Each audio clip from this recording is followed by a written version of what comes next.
And welcome back to the Hot Lap. We are talking the Singapore Grand Prix is now in the history books. What did it mean? Is Max Verstappen a title contender? What's going to happen to the two McLaren boys? Yeah, it pretty much looks like they are full-scale war, at least if the radio messages were anything to go by. And McLaren are champions, plus all the race data you need, and winners and losers from the Singapore Grand Prix.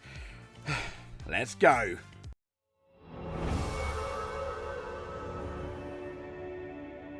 But firstly, yeah, I know George Russell won, but massive congratulations to what has been a very dominant season, at least in the team's championships for McLaren, winning in 1974, 84, 85, 88, 89, 90, 91, 98, 2024 and 2025. Congratulations for the whole team. Well done, everybody. It was a team effort. Now, I use the word team in inverted commas because, yeah, we're going to get into that a bit later, but let's have a look at the team standings. McLaren can't be caught on 650. Mercedes on 325, Ferrari on 300, Red Bull on 290.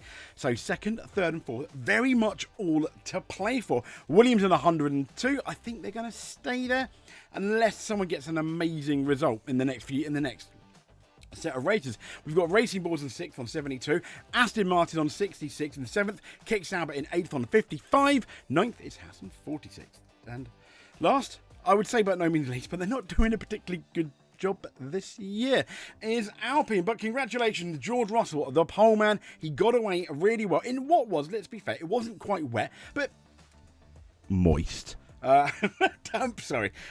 Dampy moist conditions. And I thought, when the race started, Max Verstappen was on those soft tyres. I thought, okay, George Russell is going to be in trouble. He hasn't got the inside line. They're talking about the racing line has been worn away by the water, but he did it. And Verstappen's gamble didn't quite pay off to get the lead, but the fact that he finished second, I think, was very good. And what ended up being quite a difficult car to manage. So well done to Max Verstappen, but massive congrats to George Russell. This is your top 10 then. George Russell winning the race. Verstappen in second. Norris chasing Verstappen all the way in that second half of the race. And Oscar Piastri in fourth. A very angry Oscar Piastri. As I said, we'll get into that. Fifth is Kimi Antonelli. Sixth, Charles Leclerc. Seventh, Lewis Hamilton. But breaking news, pretty much, as we're just after we recorded this, he is now dropped behind Fernando Alonso, and we'll tell you why in a bit.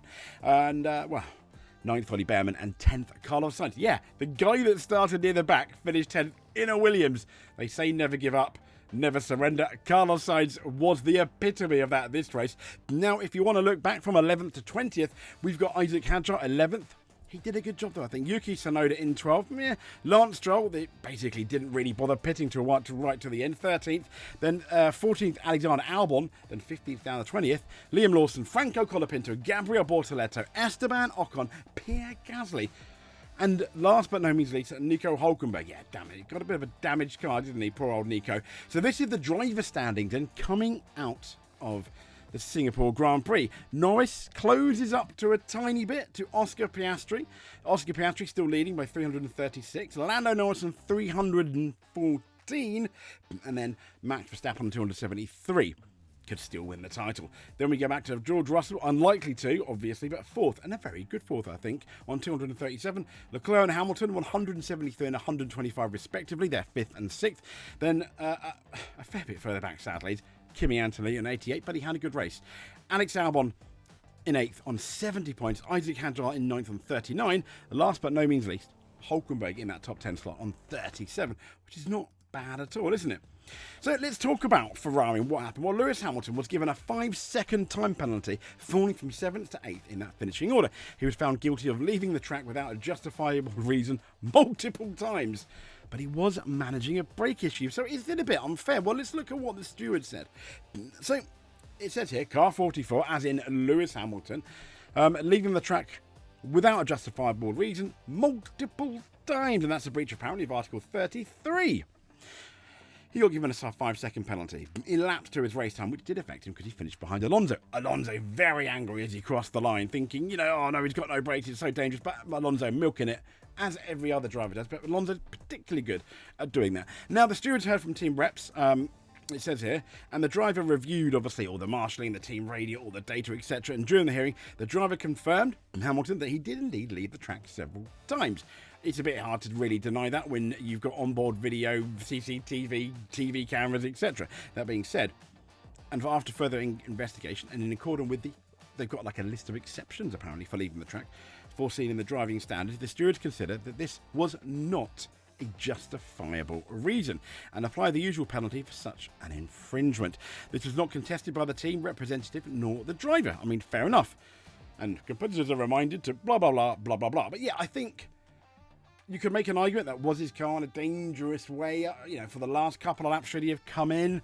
I wouldn't say it was dangerous, but he was... It's an interesting one. It is an interesting one if he's cruising. You could make a very good argument either way, really. But 5-second penalty, I think that's at least very fair. And Charles Leclerc, talking about Ferrari, he just basically come out and said a really frustrating race. He said, we're going to analyse what happened. We weren't in the right window, especially for the brakes. We had to do a lot of management. That's how it was. The explanation is that we're behind the top 3 teams, and that hurts. Yeah, they are. At least they are on qualifying and race day. In practice, you could make an argument that they are one of the best teams. Is it that they just get their car dialed in, they go full bananas in practice 1 and practice 2 and don't really have anything left? You kind of felt that qualifying. When you looked at their qualifying times and their improvements compared to the teams ahead of them, they really didn't improve as much as you'd expect. So there we go. Now, yeah, deep, big, massive sigh. McLaren at war. So what happened at the first corner? Lando Norris got by Oscar Piastri. We'll look at the footage in a bit with a bit of a bump.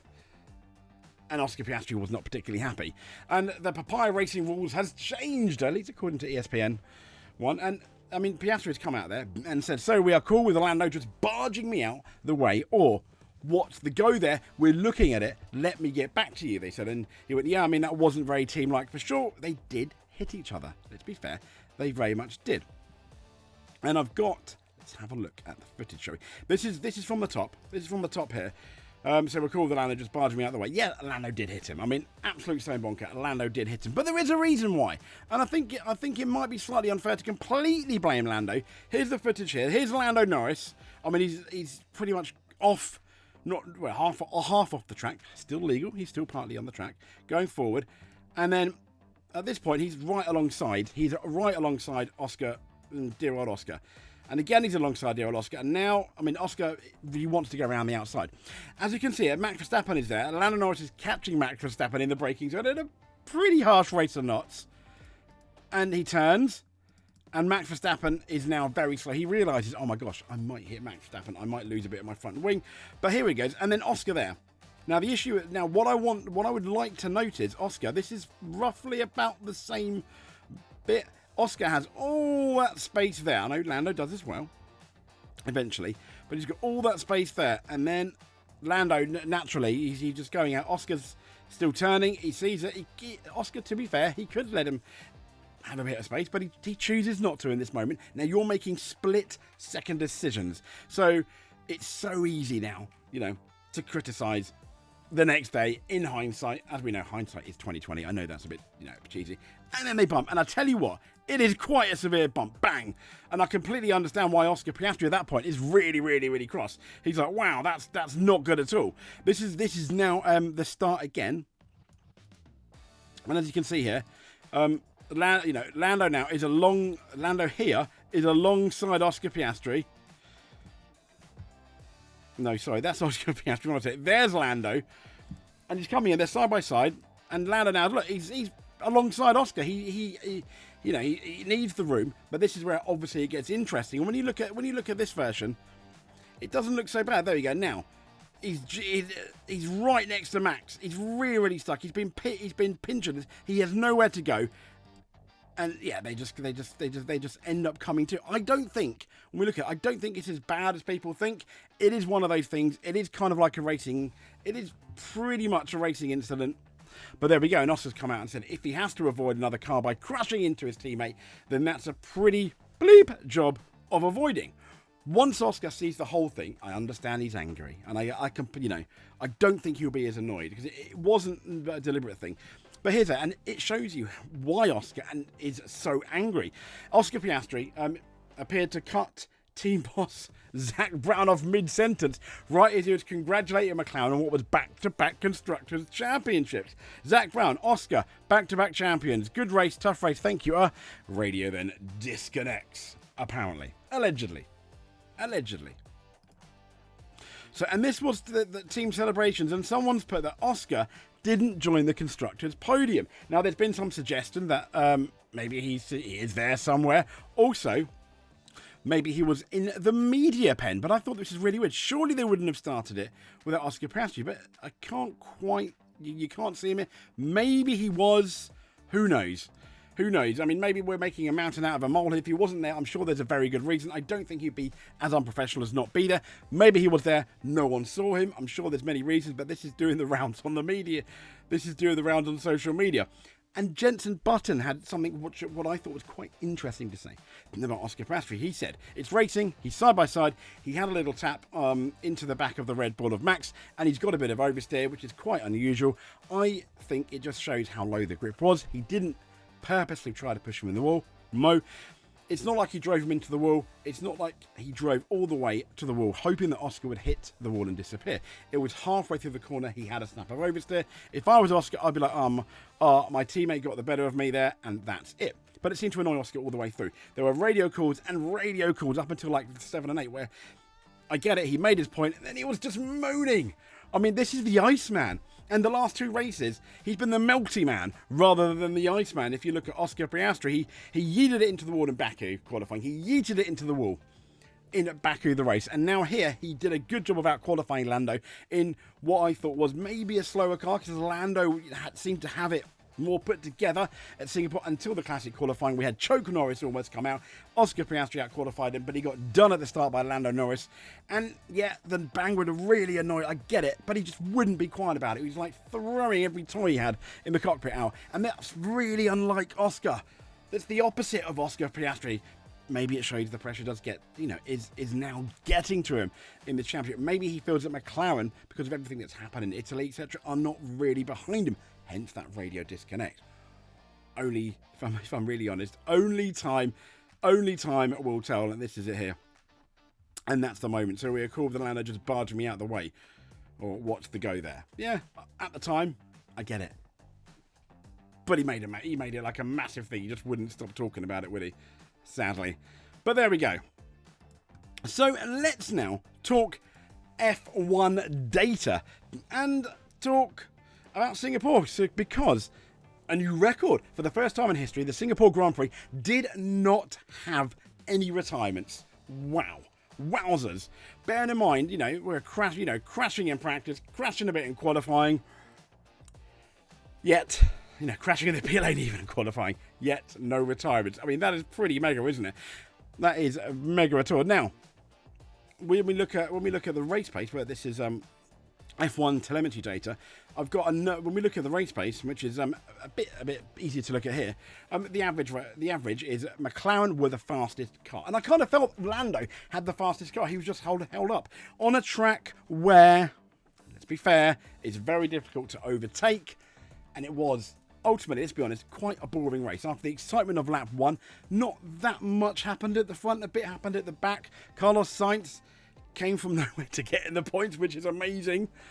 But not much happened. And the last couple of races have just been a bit meh, really. I mean, we've had quite solid races this year. This was not going to be, and it's not going to be a classic Singapore Grand Prix, unless you're George Russell. But McLaren average pace of 136.6. Mercedes only 200ths off, which is good. Red Bull not just over a tenth off. That is not bad at all. When you look at those three, it's looking very interesting. But Mexico, are very different circuits. Now, Ferrari just over half a second off, nearly 6/10 actually. Quite concerning for Ferrari, I think. Aston Martin, pretty much a second off. Then you got Haas 1.4 seconds off the pace. Williams 1.4, very close to Haas. Racing Bulls 1.7. Kick Sauber 2.1. Alpine 2.1 seconds. Now, the issue being is, you never know, because Singapore, it's one of those races where you kind of get DRS trains. People get held up. It's like an Asian Monaco, so to speak, if you will. At least it felt it after the first corner here. When not that much happened. Yes, there was a bit of overtaking, but you kind of felt you wanted more. You wanted more overtaking. Now, these are the tyre strategies here. Fairly simple. Most people, other than Hamilton, it was one stop for most. So, for example, Russell on the mediums, classic. What I think he did what we all thought he was going to do: pit on lap 25, then onto the hards. Verstappen on the used softs, lap 19. His gamble didn't pay off. He went on those softs to try and beat George Russell off the line. He didn't, and he nearly got in a tussle with those McLarens. Luckily, he didn't for Max Verstappen, and he continued. He pitted early for those hard tyres. It kind of stopped McLaren thinking of doing any undercut. And then McLaren pitted on lap 26. Now, Norris lap 26, Piastri lap 27. The reason why they pitted, I think, a bit earlier, if you watch the race, is because Charles Leclerc pitted on lap 21. And on the hard tyres, he was really catching them. They increased the speed limit in the pit lane from, I think, 60 kilometres to 80 kilometres per hour. And what that meant was the lost lap time was only 22 seconds. So we thought going in, a two-stop is potentially viable. It wasn't because it's so hard to overtake. But Leclerc was catching them at a rate of knots, which is why then Oscar and Norris had to pit, because they would have ended up being behind Leclerc. Lewis Hamilton pit on lap 24. And then he was so far ahead of Alonso at the time, he pitted on lap 46, about 20 seconds behind Kimi Antonelli. Yeeted. I mean, went really fast, went past Leclerc. Leclerc gave him space. Looked like he was about 7/10 in the DRS zone behind Kimi Antonelli. Sadly, that's when his brakes failed. But that two-stop nearly worked had it not been for the brakes. Behrman pitted on lap 23. And then went all the way to the end. Not bad in the points. Carlos Sainz pitted on lap 50. I mean, he went all the way to lap 50. That is absolutely crazy. Nearly as crazy as some Canadian driver we'll get into in a minute. But then he pitted on lap 50. And yeah, well done, Carlos. Hadjar had a really difficult race. Started on the softs. Pitted on lap 20. Onto those hards. But he had an engine issue. And he did finish 11th. I felt really sorry for him. Out the points. He deserved points. Sonoda pitted on the softs on lap 13, really early, went then all the way to the end on hards. He wasn't really going to do anything. Lance Stroll, this is mental. Lance Stroll on the softs, started on the softs, pitted on lap 38, and then on used hards. Then went Albon pitted with medium, pitting on lap 42. Another interesting one was Colapinto, pitting on lap 14 on the softs, then went all the way, on those hards. I mean, not bad. And then ultimately Hulkenberg, I think he had some damage, which is why he pitted on Hamilton's number 44. But that was mostly a tyre strategy there.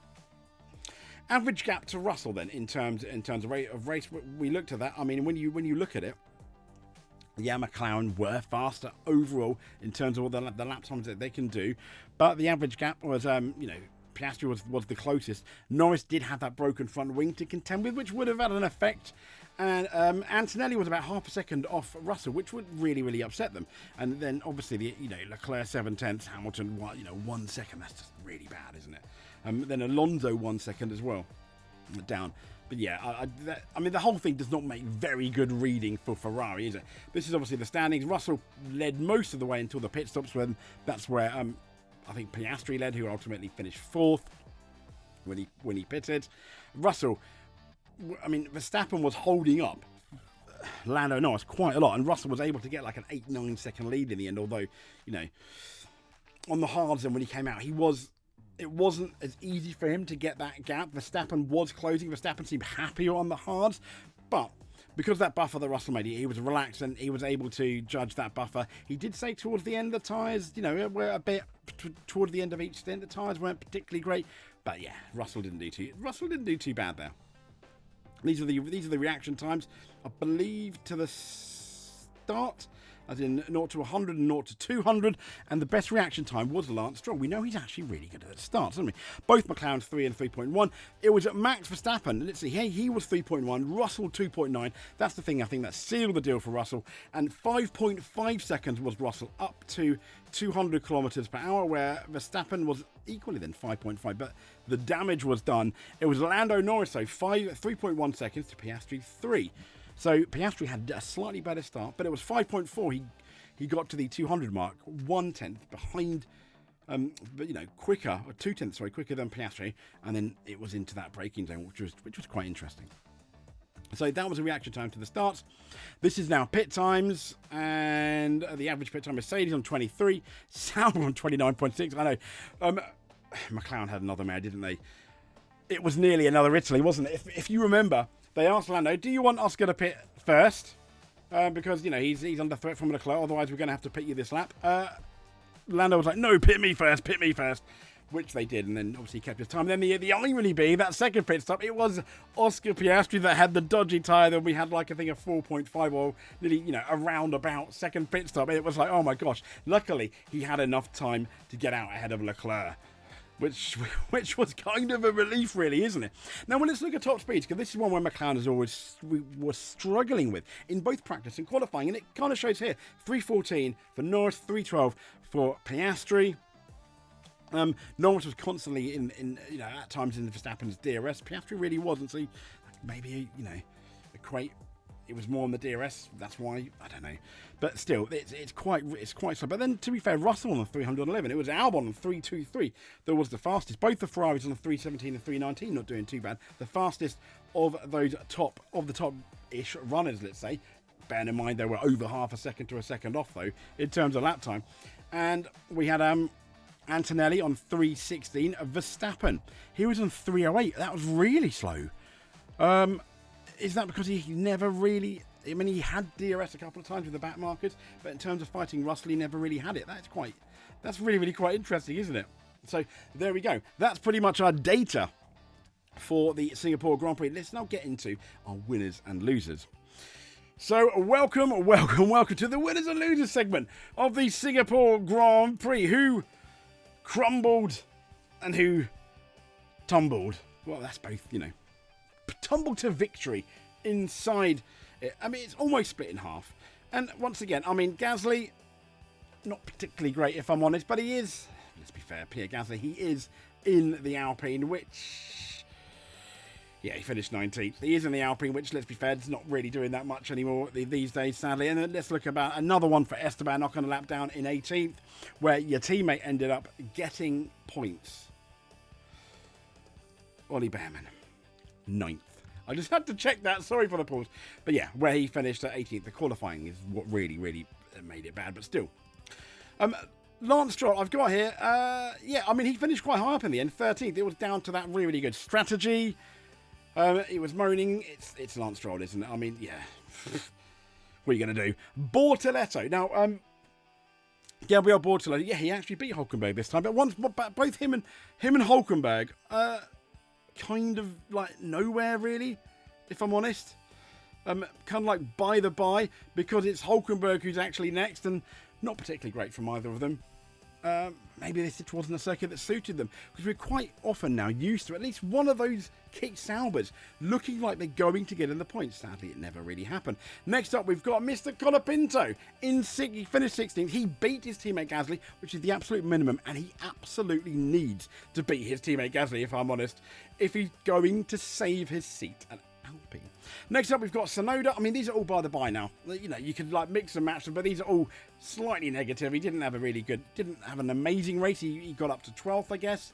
Very average when you look at his race time. It wasn't particularly good. Alex Albon didn't do too bad, but still finished 14th. When your teammate finished 10th, doesn't look particularly good, and he maybe didn't have the best strategy compared to Carlos Sainz.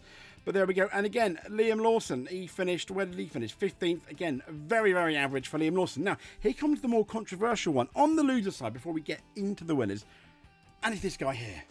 You might think he got screwed out of his place when Lando Norris yeeted it on the inside. However, it's the reaction that he had. He was still moaning 6 to 7 laps into the race, which I can understand in a way. And I honestly think he let it get to his head. And where he should have maybe been faster than Lando, because Lando was compromised with that slight damage to the front wing, because we know how close the two McLaren drivers are, that he didn't really catch Lando at all. Sort of equalised in that second part of the race after they pitted, but still I was really disappointed in Oscar Piastri. I can't help but feeling it just seemed like it wasn't good enough. And then after the race, when if he indeed did disconnect the radio, yeah, it's a bit childish, really. I understand why you're angry, but get a grip. I mean, Oscar, we love you because you're the Iceman. You're not the Melty Man. You're not the Melty Man. You were the Melty Man today. So now in the positive, well done, Fernando Alonso. Yes, I know he was thinking he was the greatest racer out there against Hadjar, who had a crippling engine problem.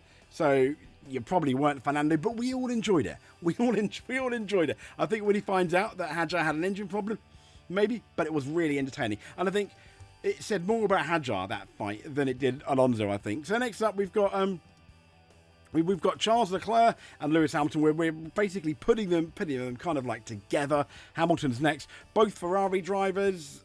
It's kind of like about the best they could have done with the car, really. Hamilton, yes, he did try something different because he could. On those soft tyres, he was so fast. Leclerc led him by. Had the brakes not been done, he probably would have got past Kimi Antonelli, but if his F1 spelled backwards, as Murray Walker used to say, so we will never know. Another honourable mention, though, for this guy here, Isaac Hadjar. Yes, he finished 11th, but he was running in the points. He obviously had a solid qualifying, but considering he was having issues with the car and the battle he had with Alonso to try and hold him off, never give up, never surrender. That is what a team boss wants to see. Not, I'm just going to let them by, they're not in my race. Don't know why I sounded northern then, but yeah, I'm not. They're not in my race. I'm going. No. Yeah, I mean, well done, Isaac Hadjar. Fought tooth and nail. Absolute respect. This is why you're probably going to be Rookie of the Year. And speaking of rookies, well done to Kimi Antonelli. He didn't have the best start, but he ended up finishing 5th. Yes, it was a good 33.6 seconds behind his teammate George Russell. But I think after qualifying after the race, it was a solid, if not overly spectacular result from Kimi Antonelli. But I think this guy did really well. And it's Oliver Behrman finishing 9th. Well done, Oliver Behrman. Really showing up Esteban Ocon for the whole weekend. He kept it cool, and he did, even amongst all the traffic. Well done, Oliver Behrman. And he's one of the few that actually made a decent pass as well. So we've got Lando Norris next up in the 4th. Yes, he finished 3rd on the podium. There is one person ahead of him who I think deserves to be ahead of him, which we'll get into. But what I did like about Lando Norris is the positive about it. On the start, he didn't lose any positions. He actually had a really decent start going into that corner, and he was aggressive. I don't think he was too aggressive. It was unfortunate about the incident between him and his teammate, but he was aggressive. We like to see that. Well done, Lando. I mean, I was cheering him on going, get in there. He did really well. And if it wasn't for that aggressive start, he wouldn't have finished 3rd. And he wouldn't have finished, obviously, in front of his teammate. Because then, in spite of the broken front wing, he then continued to be faster than his teammate in that first half of the race. And then Oscar came back at him a couple of times, and then he was getting held up by Verstappen. But we're not going to get to Verstappen yet, because this guy here, I mean, starting all the way back and then finishing in the points was a dream for Williams. Well done, Carlos Sainz. I mean, I know you finished on the podium at Baku, but this was just as amazing, I think, performance after being disqualified in qualifying. Chef's kiss for Carlos Sainz. Now, in second, yeah, you finished second, but I think he did a really good job. He did about as good as he could do. He gambled on the softs. Fair play, one of the few people to do it at the top. It didn't work, and then he held off Lando Norris in what was quite a difficult car, and he made those soft tyres work as long as he could. So I think Verstappen did a really, really good job and kept himself. Here's the important bit. He kept himself in the hunt for the World Championship. We know the constructors are done, the constructors are over, but Verstappen kept himself in the hunt for that World Championship, which is absolutely fantastic. Now, our star of the race, our man of the race is George Russell. From pole, he led, yeah, I guess, kind of like Baku. It wasn't a difficult one because Verstappen held up what I believe was Lando Norris, who was the fastest car here today. But he kept it all under control. Very good start. And yeah, there were no safety cars. I think for George Russell, he just had a really good weekend in a Mercedes that we know is hard to drive, but they found the perfect setup, and he proved again why Toto Wolff should sign him to, let's be fair, a 2-year deal, which he's trying to hold out for. I think it's Toto Wolff ultimately that's going to have egg on his face here, because George Russell is having the season of his life. It's absolutely he's doing absolutely fantastic. So there we go. But I'd like to say once again, a massive congratulations to McLaren, the Constructors' Champion. If you made it to the end, please give us a subscribe. That will be uber helpful. Thank you very much. If you already subscribed, you just watching this is more than enough. But until then, we'll speak to you soon. Thank you very much. But above all else, stay safe.